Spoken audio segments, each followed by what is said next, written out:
আপনাকে আমি 2000 বছরের ইতিহাস এই 20 মিনিটে বলে শেষ করে দেব। কত হাজার বছর? 2000 বছর। ইহুদি কারা? ইহুদি আর বনু ইসরাইল কি এক? উত্তর না। ভালো করে কথাগুলো শোনেন, এগুলো বই পড়তে অনেক সময় লাগবে আপনার, এবং ঘাটাঘাটি করতে অনেক সময় লাগবে, খুব অল্প সময় বুঝে নেন। ইহুদি বনু ইসরাইল এক নয়। বনু ইসরাইল কাদেরকে বলা হয়? ইব্রাহিম আলাইহিস সালামের ছেলে, এক ছেলের নাম ইসমাইল, এক ছেলের নাম ইসহাক। ঠিক আছে? ইসমাইল আলাইহিস সালাম থাকেন মক্কায়, সেখানে তাকে কেন্দ্র করে একটা সভ্যতা। এই বংশে সর্বশেষ নবী মুহাম্মদ সাল্লাল্লাহু আলাইহি ওয়াসাল্লামের জন্ম। তার মানে আমরা বনু ইসমাইল। আমরা কারা? বনু ইসমাইল। আমরা মুহাম্মদ সাল্লাল্লাহু আলাইহি ওয়াসাল্লামের কওম, উম্মাহ। আর এইদিকে আরেক ছেলের নাম হচ্ছে ইসহাক, যিনি থাকেন ওই শামে, ওই প্যালেস্টাইনে, ওই জেরুজালেমে, ওই জায়গা, ওটা শাম। ঠিক আছে? এবং ওখানে তিনি তার বংশ বিস্তার হচ্ছে। তার ছেলের নাম হলো ইয়াকুব। কি নাম? ইয়াকুব আলাইহিস সালামের আরেক নাম হলো ইসরাইল। ইয়াকুব আলাইহিস সালামের আরেক নাম কি? ইসরাইল। এবং তার সন্তানদেরকে বলা হয় বনু ইসরাইল। তার সন্তান অনেক। এই সন্তানদের মধ্যে একজনের নাম ইউসুফ। ঠিক আছে? তারপরে আসছে পরে ইউনুস। এই বনু ইসরাইলের মধ্যেই দাউদ, মূসা, সুলাইমান, ঈসা ইবনে মারিয়াম।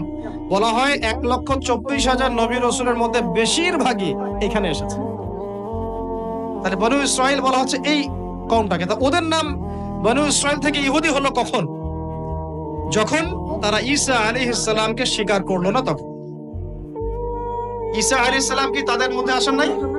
সেই ঈসা আলাইহিস সালামকে যখন তারা অস্বীকার করলো, তখন তাদের নাম আল্লাহ পাক এই বনু ইসরাইল থেকে পরিবর্তন করে হাদু দিয়েছেন কোরআনে।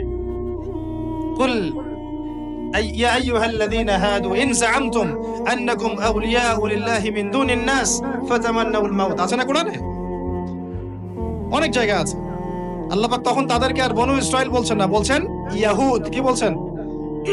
এই যে নাম আসলো ইহুদি।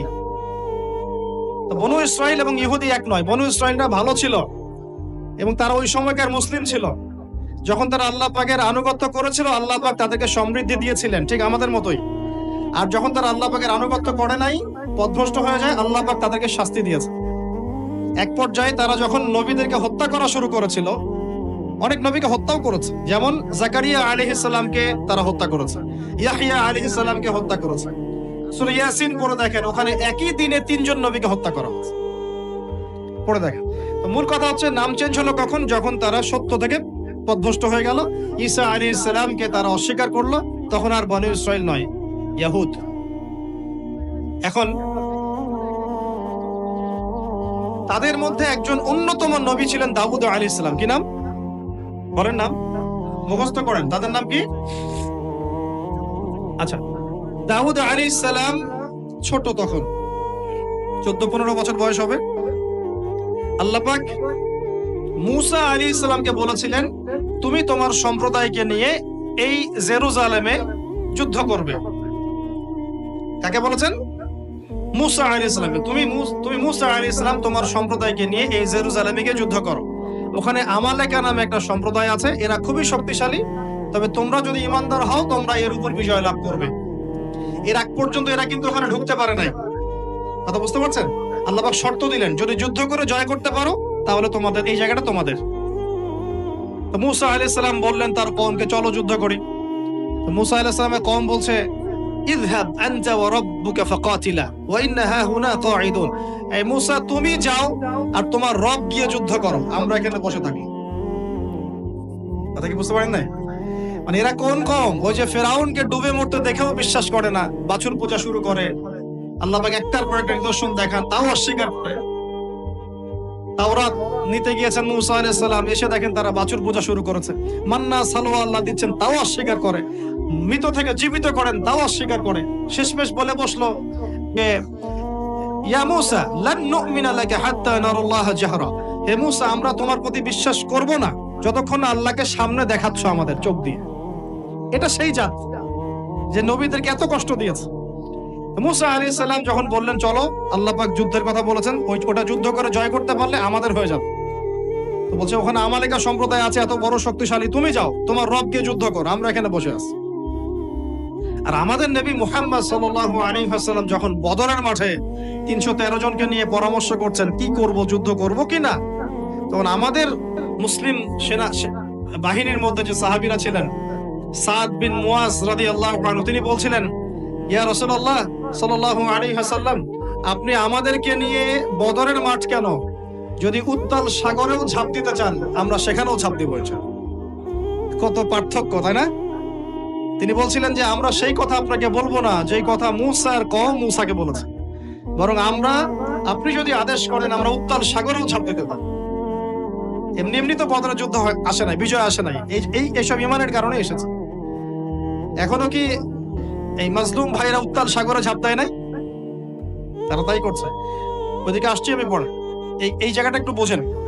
তো যুদ্ধ তারা করলো না, যুদ্ধ করলো না। আল্লাহ পাক শাস্তি দিলেন। কি শাস্তি?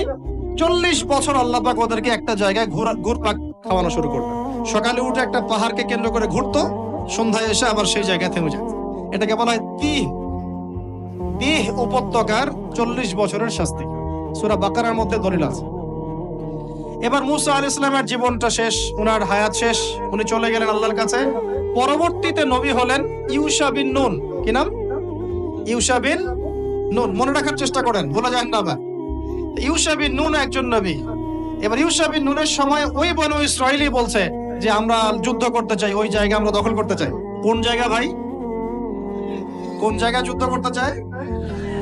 আচ্ছা, জেরুজালেম নিয়ে এত কথা কেন জানেন? কারণ এই জায়গাটা শেষ জামানার সবচেয়ে ইম্পর্টেন্ট জায়গা। শেষ জামানার সবচেয়ে ইম্পর্টেন্ট জায়গা 3টা, মুখস্থ করেন। কয়টা? এক হচ্ছে জেরুজালেম, 2 হচ্ছে মক্কা মদিনা, জানেন, আর 3 নাম্বার হচ্ছে কনস্ট্যান্টিনোপল মানে কুস্তান্তনিয়া। কোথায় এটা? তুরস্কে। আরেকটা জায়গা আছে, এটাও অনেক বেশি ইম্পর্টেন্ট, সেটা হলো খোরাসান। সেটা কি? খোরাসান। এই 4টা জায়গার কথা মাথায় রাখবেন। পুরো বিশ্বের এই প্রেক্ষাপট এই 4টা জায়গাকে কেন্দ্র করে ঘুরতে থাকবে, এবং এর সেন্টার হার্ট হচ্ছে জেরুজালেম। কারণ কিয়ামত ততদিন পর্যন্ত হবে না যতদিন এই জেরুজালেম মুসলিমদের দখলে না আসছে, এবং এই জেরুজালেম থেকে ইমামুল মাহদি ঈসা ইবনে মারইয়াম বিশ্ব শাসন না করছেন, ততদিন পর্যন্ত এই পৃথিবীতে কিয়ামত হবে না ইনশাআল্লাহ। বুঝতে পারছেন কথা? আচ্ছা, তো ইউশা বিন নুন এখন বলছেন যে আচ্ছা তোমরা তো আবার যুদ্ধ করতে চাচ্ছ, মূসা আলাইহিস সালামের সময় তো যুদ্ধ করতে বলা হয়েছিল, করো নাই। এখন যদি আবার যুদ্ধের কথা বলা হয়, যদি তোমরা আবার পালায় যাও, তখন তারা বলছে ওয়ামা লানা আল্লা নুকাতিলা ফি সাবিলিল্লাহ, কেন আমরা আল্লাহর রাস্তায় যুদ্ধ করব না? ওয়াকাদ উখরিজনা মিন দিয়ারিনা, আমাদেরকে আমাদের বাড়িঘর থেকে বের করে দেওয়া হয়েছে, ওয়া আবনাইনা, আমাদের সন্তান থেকে বিচ্ছেদ করানো হয়েছে, কেন যুদ্ধ করব না? অবশ্যই যুদ্ধ করব। তো বলছি ঠিক আছে, তাহলে আমি আল্লাহর কাছে দোয়া করলাম। হ্যাঁ করেন। আল্লাহর কাছে দোয়া করা হলো, আল্লাহ পাক বললেন যান জিহাদ ফরজ করলাম, নাও যুদ্ধ করো। ওখানে কোন সম্প্রদায় আছে? আমালেকা, অনেক শক্তিশালী, অনেক বিশাল দেহী। এখন ফরজ হওয়ার পরে এখন বনু ইসরাইল বলছে আচ্ছা আমাদেরকে একটা নেতা নিযুক্ত করে দিন, তাহলে সেনাপতি নিযুক্ত করুন। সেনাপতি লাগে কি লাগে না? লাগে না? আচ্ছা, আমাদের প্রজন্ম মুক্তিযুদ্ধ সম্পর্কে কতটুকু জানেন দেখি, বলেন। আমাদের এই ভিডিওটি যদি আপনার ভালো লেগে থাকে তাহলে ভিডিওতে একটি লাইক দিতে পারেন এবং আপনার প্রিয়জনদের সাথে শেয়ার করতে পারেন, এবং এইরকম আরও ভিডিও পেতে আমাদের ইউটিউব চ্যানেলটি সাবস্ক্রাইব করে পাশে থাকা বেল আইকনটি অন করে দিন।